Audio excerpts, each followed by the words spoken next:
Hello and welcome to this presentation. In this chapter, we'll go over three things. We'll start with motivation. Motivation is very important for any business. If employees are motivated, it has a very positive impact on so many things. The second key topic that we cover is leadership. To succeed, every business needs effective leadership. So we'll go over a few points, and finally we'll go over teamwork, which is very essential in any business. And as you know, team stands for together everyone achieves more. We will look at some aspects related to teamwork. So let's get started with the motivation. So this word motivation is not a simple thing. Why people get motivated, it can vary from one person to other person. So what motivates you may be different, and what motivates me may be different. What motivates you today could be different. What motivated you like 5 years back might have been different. And it is related to complex mental state of people, but the level of motivation can have a big impact on how a business performs, because if their employees are not motivated, then they may not be able to compete at the highest level. There is a concept of flow that was suggested by one of the researchers. Flow refers to state of rapt attention.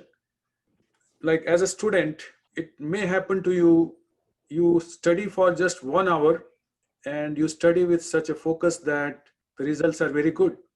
You get it, like whatever you're studying, you get it very quickly and you are able to understand very smoothly, and that helps you to prepare really well. But there could be another day where that flow is not there, that flow is missing, you're not able to focus. When there is a flow, even your studies for small amount of time, half an hour, 1 hour, may be sufficient. Whereas some other day when things are not going your way, so even if you spend like 5 6 hours and nothing makes sense. In sports today, we have NBA games going on. There are players, and same players, who struggle a lot. They are like top quality players. Every 2 pointer or 3 pointer they are trying, they are not able to succeed. But at some other point in time, something happens to them. Every time they throw a 3 pointer, it just goes in. That's where in basketball, we say that they have hot hands. They are performing at their best possible level. And as a manager, if they can make their employees have this state of flow, employees will be very productive with minimum errors, and it will be less expensive for business because productivity will be high. In same amount of time, they are able to get more things done. People also study organizational psychology. The idea is that the managers want to create a workplace where their employees can do their best. There was a survey done where it was found 73% of US employees are not engaged or are actively disengaged from their work.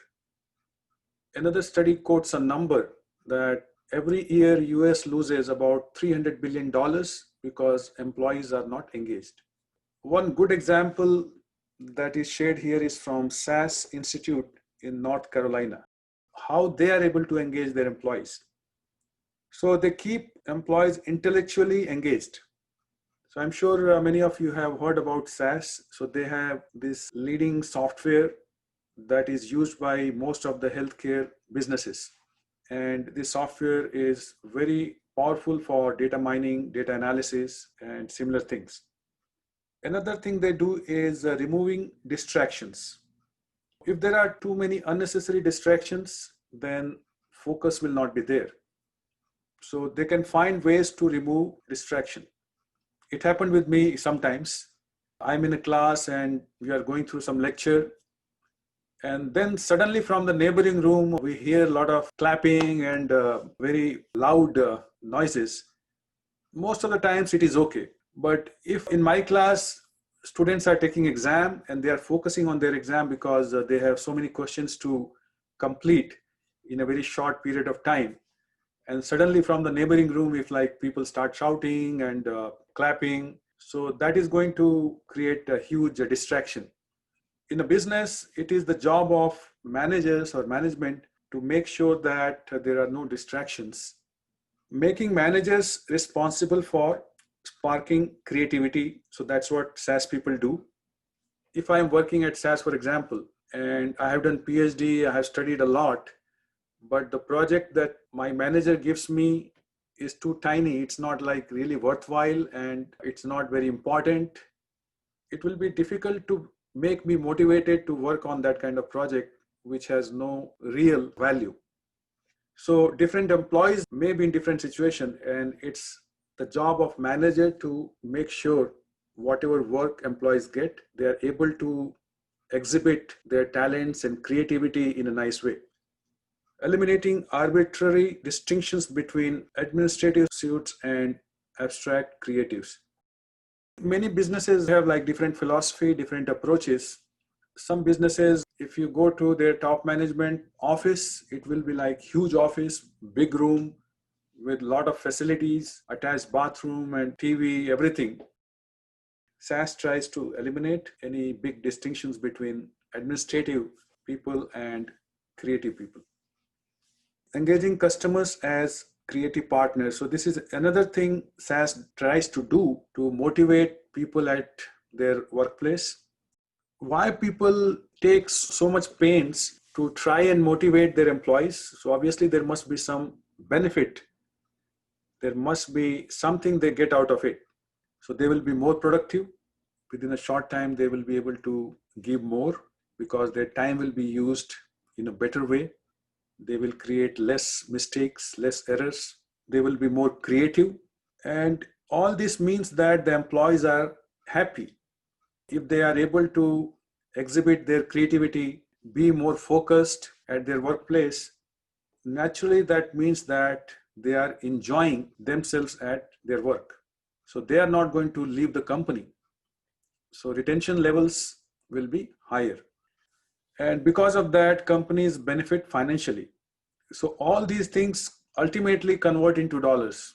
If workers are more productive, that means they are able to do more in less time. Now their salaries are same, but within that, if they are able to give more, company obviously will benefit financially. When workers are again more creative, so they will find solutions to existing problems that will again help the company financially. And if employees are not leaving the company very often, because every time an employee leaves and goes to another company, a business is going to lose not only that person, but the experience that person had. They also lose whatever training they received. They will also lose whatever networking they had. So all that has an impact on companies' finances. Because of the importance of motivation, many researchers have contributed a lot of interesting ideas. And one of such researchers is Maslow. He was a researcher in the area of human motivation, and almost 70 years back in 1954, he published a book called The Hierarchy of Needs. He divides a person's motivations in 5 different groups or stages. One thing you'll also notice is the reason this is a triangle is that area for physiological needs is the largest out of 5. And for self-actualization, it is the lowest. So which also means more people are able to fulfill their needs at a lower level, but very few people reach at the top. What are physiological needs? So these are very basic needs of any human being. If there is an employee working in a company who has not eaten food for 2 days and the manager gives that employee some lecture on motivation, so that person is not really going to be interested or listening and suddenly get motivated. Food is a very basic need. If I'm thirsty, I want to drink water or something. These basic needs such as water, food, reproduction, sleep, most of the people in their lifetime, they are able to fulfill physiological needs. But once these needs are satisfied, then people want more. They want to feel safe and secure. If there is a safety issue, let's say a very extreme example, if employee is working in a building where the roof has a huge crack and it may fall down any day, They will be more worried about their safety and they cannot focus on their work. So there should be some security also in terms of job. It should not be that every day is a new day and they don't know whether they will be able to continue to work tomorrow. If safety and security needs are fulfilled, then only people go to the third level. Third level is love and belonging, which basically means a person should feel accepted by others. They should feel that they are part of a team or part of a group. Once you are socially accepted, everybody likes you, then after some time that's not enough to be motivated. Then you look for this level called self-esteem. You look for recognition by people. You want to earn people's respect. If you're a student, if you have been doing well, obviously you want to be on the dean's list or even chancellor's list. And that's why you will see that many organizations display pictures of employee of the week on their walls just to motivate them so that they continue to work hard and do well. But once you start getting a lot of respect and a lot of recognition, a lot of awards, sometimes that's not enough to motivate you further. So the highest level is self-actualize.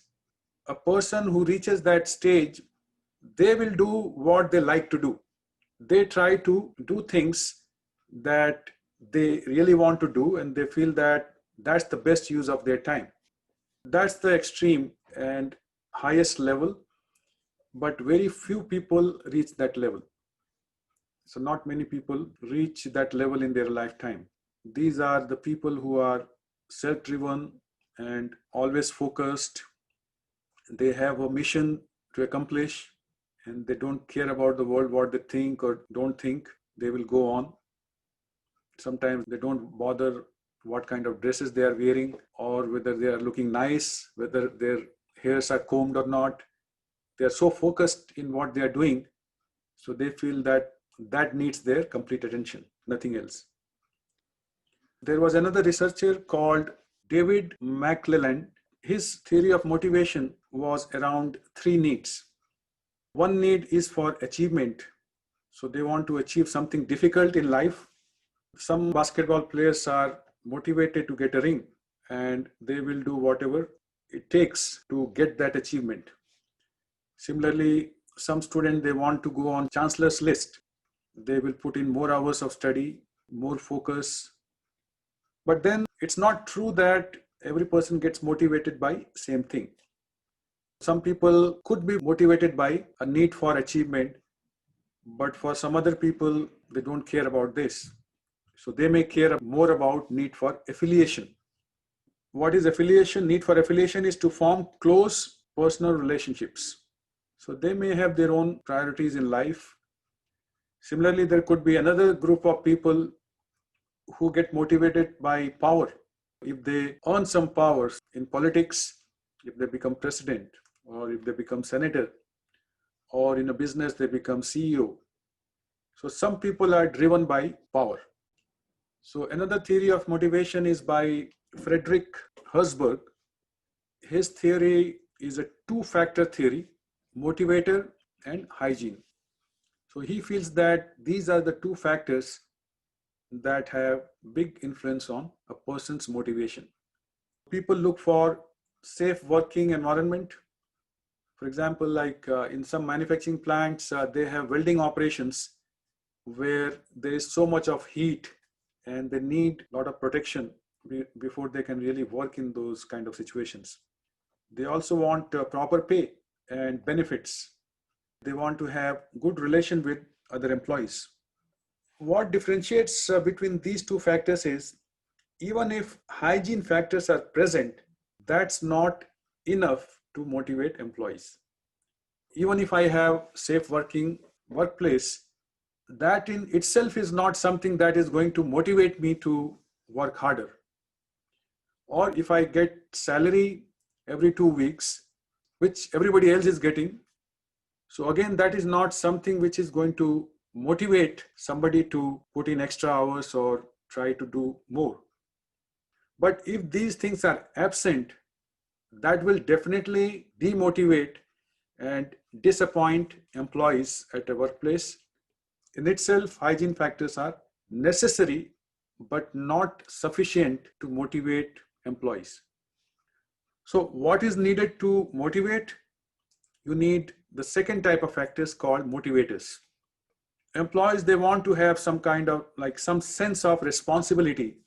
If as an employee, I'm responsible for these 5 machines, very expensive equipments, so that may give me some motivation that yes, I need to take care of these machines properly. So that's my responsibility. I need to keep them clean and in a running condition. They also want recognition. So from time to time, their work should be recognized. They should be given some kind of award or promotion if they have done very nice job. So there should be job growth opportunities. When these kind of motivators are present, it could be one or many. So that's what is going to make an employee work harder. So another motivational theory classifies motivational factors into 2 broad categories. One is extrinsic. Extrinsic means from outside. So these are external motivating factors. If there are external factors that motivate a person, then it gives a manager an opportunity to explore them and then create those kind of situations where it can motivate employees. It could be in the form of better pay or increase in salaries, promotion, or a simple verbal praise. So employees are looking for motivation from outside. That's extrinsic motivation. And opposite of that is intrinsic motivation. So this cannot be from outside, but it is something within the employee. Totally depends on what background they come from, their family situation, social circle they have, personal discipline, how they were brought up. Many things creates a person, and some people find some motivation within that. Another researcher or social psychologist, Douglas McGregor, he suggested a theory of theory X and theory Y in 1960. So he feels the world consists of 2 types of people. There are people who are type theory X, and there are people who are of type theory Y. Who are these people who belong to theory X? He feels that there are people or employees, they are never motivated. Whatever you do, whatever you think, you cannot change them. They are not motivated at all. And it is the responsibility of management, and especially this theory suggests that the management should be very strong and powerful. They should find a way to control their employees and make them things do, because they are not motivated from inside. And leadership style there is follow rather than solve. And as per this theory, they don't want to take any responsibility. So these kind of employees, they just want to avoid responsibility. In terms of needs, they always look for security. They always feel threatened. So that's theory X. Now, opposite of that is theory Y. As per this theory, people or employees are naturally motivated. Management don't have to worry that much about motivating these kind of employees.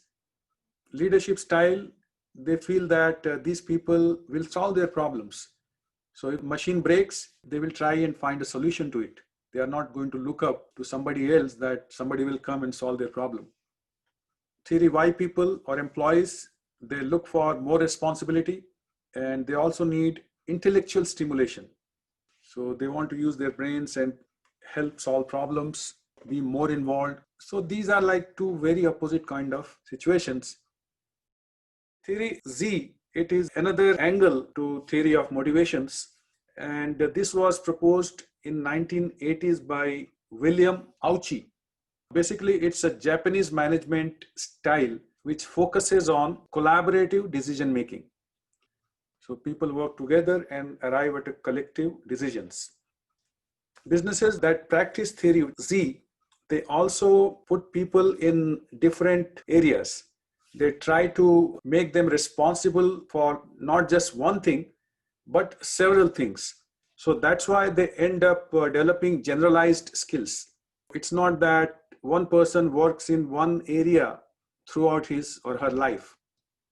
When I used to work at Ford Motor Company in Detroit, one style I still remember they have is they rotate people.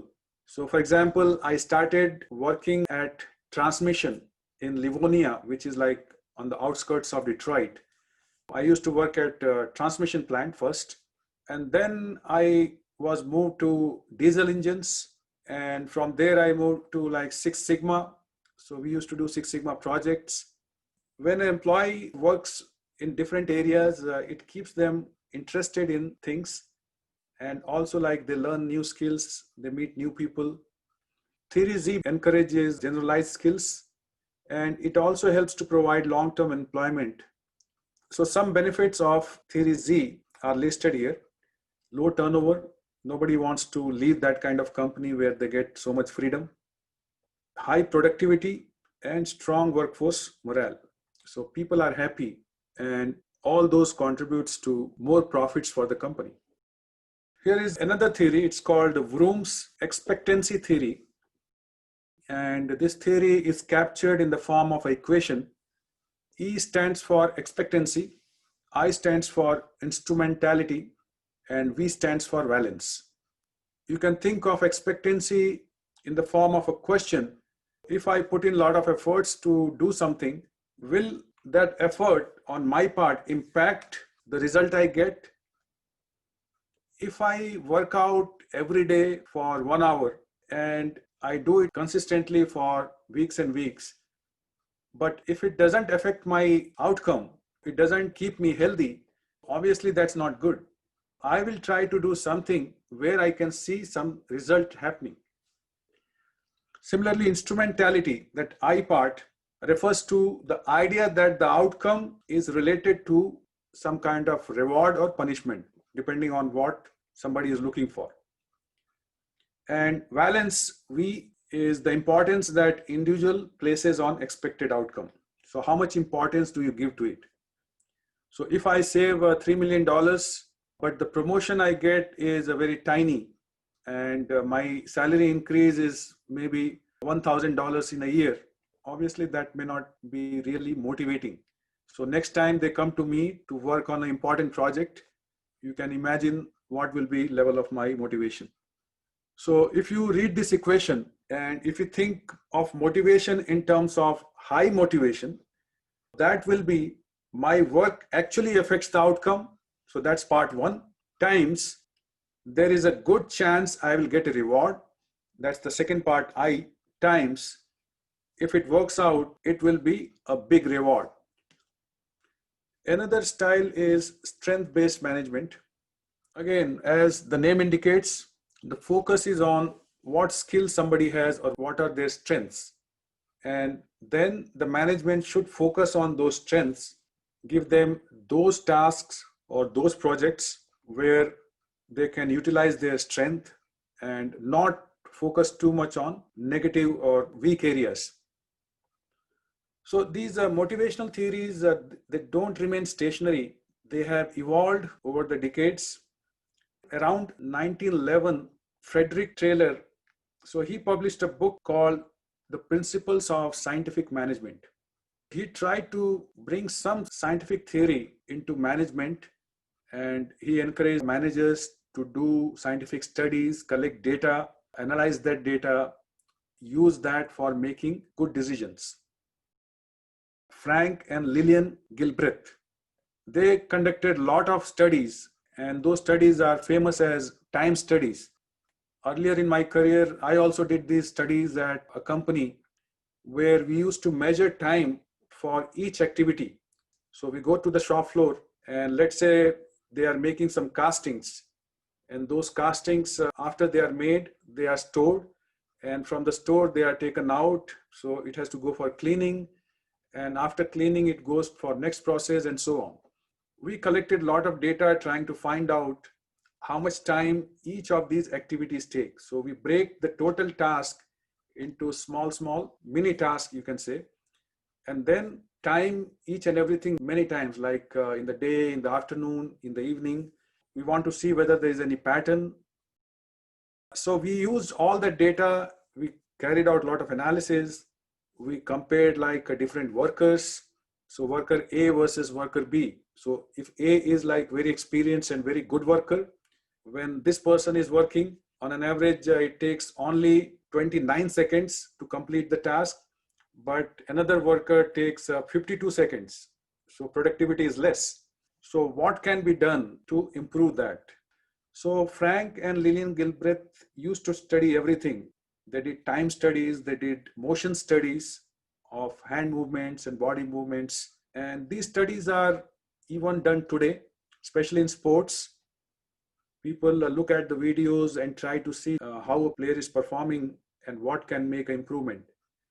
A very popular study is named as the Hawthorne effect. This study was done during 1927 and 1932. And it was done by one of the Harvard professors at a Western Electric Company in Illinois. Let me explain what happened here. There is a shop floor where employees are working, there are so many machines and everything, and they had a given level of productivity. It had remained stationary for a very long time, and they were trying to see what they can do to motivate these people and improve productivity. So what they did was they changed the colors of the walls, and also like they made few changes here and there, and they continued to collect data. And what they found was productivity actually improved. So they felt obviously it helped motivate employees and it had a positive effect. And then what they did was they again changed the colors of the wall and everything back to where it was earlier, and then again collected data. The productivity went further up, and the conclusion of all this was that increase in productivity is actually based on attention that the workers receive. This is what is called the Hawthorne effect.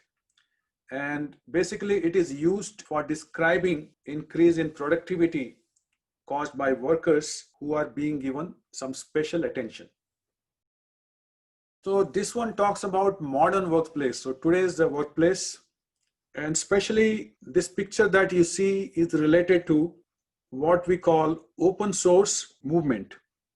I'm sure you are familiar with many things related to open source now. So one of them is Wikipedia. A lot of people have contributed to development of Wikipedia. All these people who are involved, they are working for free. They don't take any salary. They are still motivated and they spend a lot of their time to work on creating this Wikipedia. Same thing for Linux. So Linux is again open source and it's free. Another example is that RStudio that you use. And there are like hundreds and thousands of people involved with this. R has more than 10,000 free packages developed by so many people, so many companies like even Google, Facebook, Twitter, and it has been done freely. Nobody charges anything. So the key thing is that in the modern workplace, people are not really motivated only by money. And sometimes money even doesn't matter because they are spending their time on these things, improving it, building it, free of cost. So knowledge workers tend to value three things more highly than money. And those three things are mastery, autonomy, and purpose. Now coming to second main theme of this chapter, it is leadership. There is a difference between being a leader and being a manager. I'm sure you must have heard of Peter Drucker, who is known as management guru. He mentioned, I think in one of his books, that management is doing things right. Leadership is doing the right things.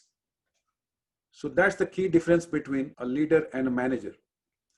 So leading is the process of influencing, motivating, enabling others to contribute to success and effectiveness of an organization by achieving its goals.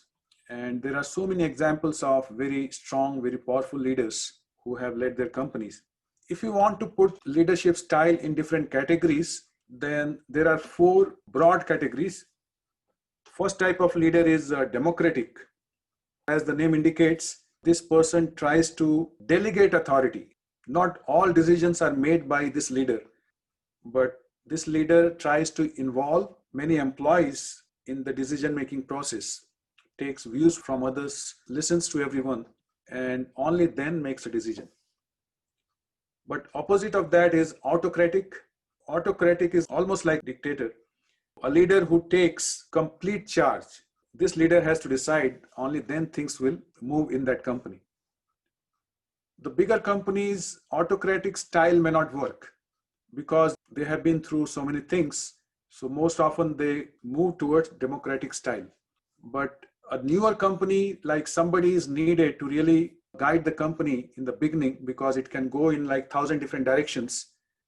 And you need a very powerful leader. Somebody like Steve Jobs, when he started Apple, so he used to make all the decisions. Affiliative style it's like more of advisory, just like a coach, somebody who provides encouragement, also gives directions. And then you have leaders who are like visionary. You see a picture of Elon Musk, owner of Tesla. He also has a company called SpaceX. The main objective is to take people from Earth to Mars, just like we take a flight from one city to other. He wants to make that kind of travel easy and smooth in coming years. On this slide, we have some traits of leaders.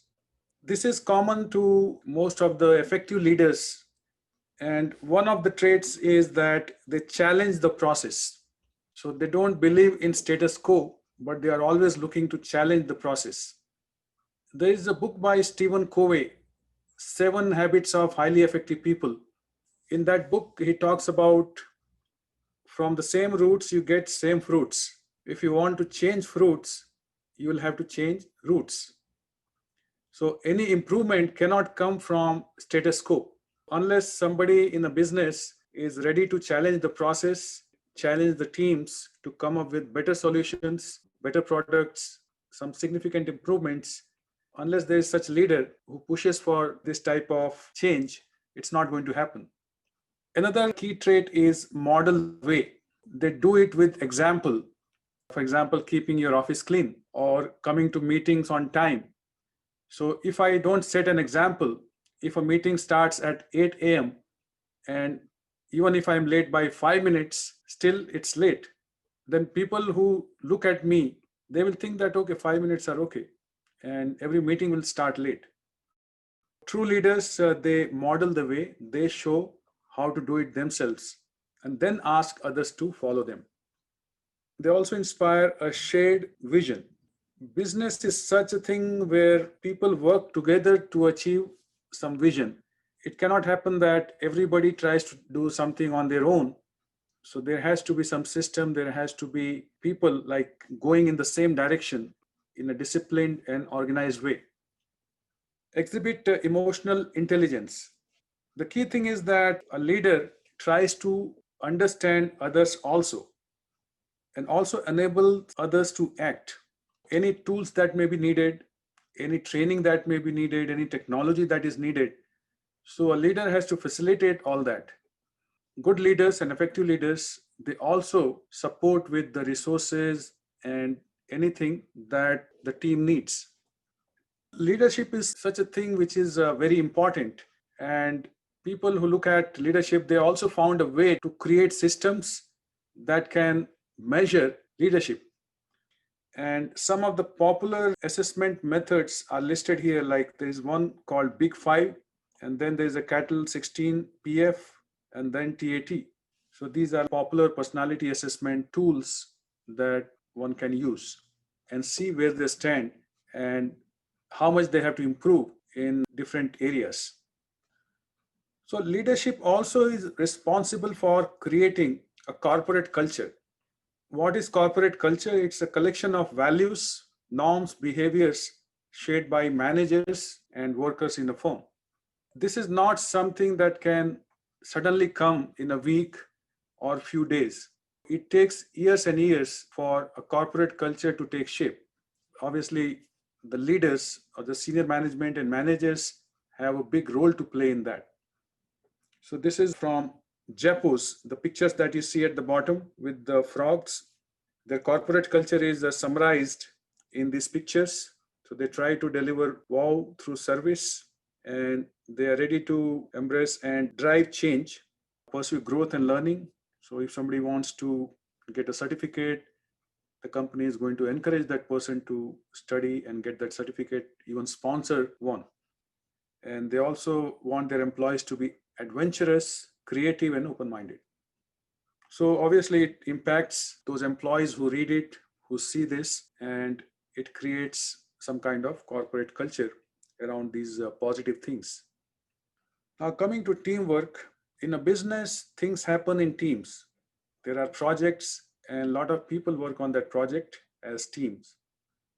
So whether it is coming out with a new car or new smartphone by a big company like Samsung or Apple, there are a lot of advantages. In good working teams, there's agreement on objectives at hand. So everybody agrees that this is what we need to achieve once we complete our work. And then they also agree on what process will be followed. There's no disagreement, so there's no fighting among the team members. Teammates depend on one another's ideas and efforts to complete tasks successfully. That's why it is a team. Everybody comes together, they share their ideas. It's not like if I give my excellent idea to my teammate, so I lose anything. So they are going towards a common goal and they have to achieve a common result so that everybody succeeds. And then there is a sense of accountability, and members are committed to one another's success. So usually if a team is working on a project, then it's not individual that matters. If the entire project succeeds, everyone enjoys that. It's just like a basketball game. It's not that only one player gets a ring. If a team wins the championship, everybody gets a ring. But teamwork is not really easy. Teamwork does not always bring more creative output. So if the teams are not formed properly and there are issues from the beginning, people are not clear on what the final objective is and what process will take them there could be a lot of difficulties. And then there is a thing called group think. So if a team is not carefully selected, let's say a team consists of 5 people and 2 people on that team are such that they never talk to each other, they always fight. So this team is going to suffer because those 2 players will have a big impact on the entire team performance. So if a team is not carefully selected, this behavior of wanting to fit in can create narrow-mindedness. So they look at tiny, tiny things and they don't focus on the big picture. And similarly, big company may have people from different generations in their workforce. And when they go into a team, they may have different way of looking at things. So there's a famous book called Millennial Rising by William Strauss and Neil Howe. They talk about some dominant generations in the workplace today. And one of them is baby boomers. So those people who were born between 1943 and 1960s. And today they are mostly like veterans. And then we have a Generation X. So those people born between 1961 and 1981. They are known for their independent thinking, and you'll find them that they also value family life more. And then there are millennials who are born between 1982 and 2002, and they also value work-life balance, but they also have very high expectations for achievement in their career. And when you have people from like different generations in the same team, and they're coming from these different backgrounds, they had different ideals in their life, their approach is different, that also could create some challenges in the teamwork. We talked about flow earlier. That flow we talked about was at an individual level, but even in teams, you can have some kind of flow. It's called group flow, that occurs when a group knows how to work together so that each person can achieve flow. That's the ideal team to have, where things move very smoothly. If there is such a team where there is a group flow, obviously that's the best thing to have. But how to ensure that there is some chance of having a group flow? And some suggestions are listed here, like create special arrangements. So you should have a space where team can do their work nicely. They also talk about playground design. Playground is something where people are free to do things and try their ideas. It's a safe space where they can try anything that they like, and they are not restricting or keeping their ideas to themselves, but they are ready to share with everyone. And then focus on the product's target group. And then they should use visualizations and prototyping a lot. So teams should use a lot of visual tools so that everybody can see and be on the same page. How managers can form the best teams. So there are three things to consider. One is team size. So size means how many people are there in the team. If the task that team has to work on is something very basic, very simple, then there's no point in having a huge team. There's no point having like 50, 60 people to work on that. But if that project or that problem that team has to work on is very complex, so that team could be very big. And then the time, there has to be obviously a time limit. So if the task is small or simple, time could be few days to few weeks. And then the status. So what is the status of the team? So typically in a business, every team is a formal team, and there is documentation, like who are the team members, who's the team leader, what is the objective. So everything has to be documented. And when a team is formally created by a company, so that also means that this team has to deliver few things. So there could be weekly reviews, and they may have to update their senior management every week on what they have done so far. Because senior management reviews these teams, they will also ensure that if they need some resources, they will be ready to provide. So a business writer, his name is Belbin, he has suggested, so the person who is creating the team can keep in mind these 9 team roles. So when selecting people to be part of the team, they should take into account that there may be a need for a coordinator, for example. So who is a coordinator? So this person should be mature and confident, because this person has to work with every team member and also maybe coordinate with others. There should be implementer, so person who is disciplined and reliable. Whatever this team comes up with suggestions for improvement and it has to be implemented, then there has to be somebody who is disciplined and reliable to carry that out. Then there is the role for team worker, and team worker is someone who is cooperative and diplomatic. First one should plant some new ideas, so this person has to be creative and imaginative. So Belbin suggests keep these 9 traits or 9 team roles in mind when creating a team. Nowadays, with technology, we also work with virtual teams. So virtual teams needed because of increased globalization. So there are tools available like conference calls, email, video conferencing, like the way we have Zoom, we have live broadcasting. Nowadays, we have a lot of tools. Even before COVID, we had virtual teams where people used to work in team, but they are not in the same location. They are separated. They may be in different countries. This is the last slide, which basically summarizes 7 habits of highly effective people. Each of these habits is a chapter in Stephen Covey's book with the same title. And it's a very good book for personality development. It gives a lot of good ideas. So first chapter talks about be proactive. So don't wait for the opportunities to come to you, but you have to create opportunities. You have to be proactive. So opposite of proactive is reactive. So something happens and then you react. But proactive is even without something happening, you initiate something. Chapter 2 is begin with the end in mind. If you have to go to, let's say, Los Angeles, so that should be very clear to you that I'm going to Los Angeles. And once that end is clear, then you can choose your means accordingly. Similarly, many students, if they want to work at a well-known company, it could be Apple, Google, or whatever top companies are there.